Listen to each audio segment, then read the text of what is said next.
بسم اللہ الرحمن الرحیم۔ راہ عزیمت اختیار کرنے کی وجہ۔ جب حضرت امام حسین علیہ السلام مدینہ سے مکہ اور مکہ سے کوفہ کی طرف روانہ ہوئے تو لوگوں نے رخصت کی راہ دکھائی اور کہا کہ کوفی بے وفا ہیں، وہ دھوکہ کریں گے۔ اس کے باوجود آپ کے قدم منزل شہادت کی طرف کساں کساں بڑھ رہے تھے۔ اس کی وجہ یہ تھی کہ آپ جانتے تھے کہ اتنی مدت کے انتظار کے بعد آج وہ مبارک گھڑی آ رہی ہے جس گھڑی میں میرے نانا جی صلی اللہ علیہ وآلہ وسلم کے جوہر شہادت کا ظہور تام ہونا قرار پایا ہے۔ وہ خود کو خوش نصیب تصور کر رہے تھے کہ اللہ تعالیٰ نے میرے جسم کے شہادت عظمیٰ کے لیے منتخب فرمایا ہے، لہٰذا وہ لوگوں کے مشوروں سے رک کر اپنے آپ کو اس عظیم نعمت سے محروم کیوں کر لیتے۔ ان کی چشم بصیرت اس امر کو بھی دیکھ رہی تھی کہ حضرت فاطمہ زہرا سلام اللہ علیہا روحانی طور پر کربلا کے میدان میں اپنے مقدس دودھ کی تاثیر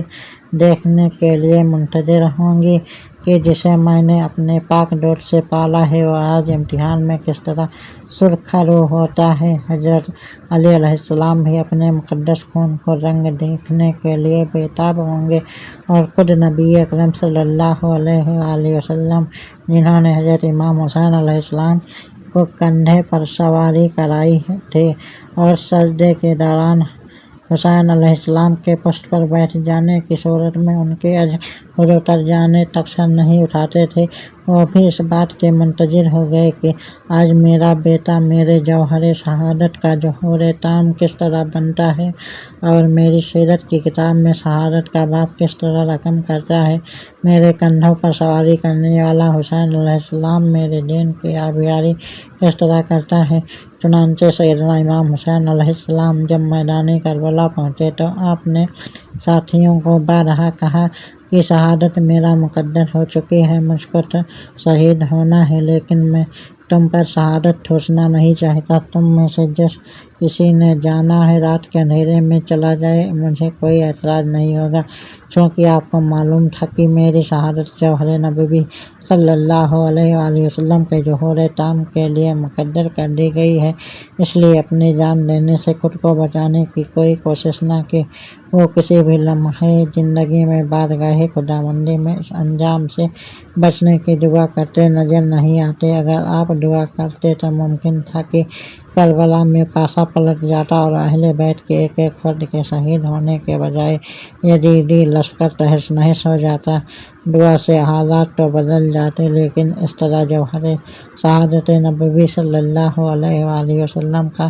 ظہور ممکن نہ تھا۔ حضرت امام حسین علیہ السلام اگرچہ چاہتے تو آسمان کی طرف توجہ فرماتے، خدا کی ذات قدیر بادلوں کو حکم کرتی، وہ برستے اور پیاس کی کوئی صورت نہ رہتی، لیکن یہ شہادت نبوی صلی اللہ علیہ وآلہ وسلم کا ظہور تھا، اور شہادت جتنی مظلومیت اور غربت کی حالت میں ہو، جتنی بے کسی کی حالت میں ہو، اسی قدر رتبے میں بلند سے بلند تر ہوتی چلی جاتی ہے۔ حضرت امام حسین علیہ السلام پانی پی کر بھی شہید ہو سکتے تھے، لیکن پانی پی کر شہید ہونا اور بات تھی، اور پیاس کی شدت میں تڑپ تڑپ کر شہید ہونا اور بات ہے۔ مظلومیت کی یہ ساری کیفیات جوہر شہادت کے ظہور کے نقطۂ کمال تک پہنچنے کے لیے تھی۔ اگر حضرت اسماعیل علیہ السلام کی ایڑی رگڑنے سے چشمہ پیدا ہو سکتا ہے تو نواسہ رسول صلی اللہ علیہ وآلہ وسلم کے لیے یہ بعید نہ تھا کہ آپ کے حکم سے میدان کربلا میں پانی کے کئی چشمے بہہ نکلتے۔ اگر آپ فرات کی طرف اشارہ کرتے تو فرات اپنا رخ بدل کر آپ کے قدموں میں آ جاتا۔ الغرض آپ جو چاہتے خدا تعالیٰ کی ذات وہ کر دیتی، مگر نہ آپ نے چاہا اور نہ خدا تعالیٰ کی ذات نے ایسا کیا، اس لیے کہ یہ سیرت النبی صلی اللہ علیہ وآلہ وسلم کا ایسا باب رقم ہونے والا تھا جو حضور صلی اللہ علیہ وآلہ وسلم کی ظاہری زندگی میں رقم نہ ہو سکتا تھا۔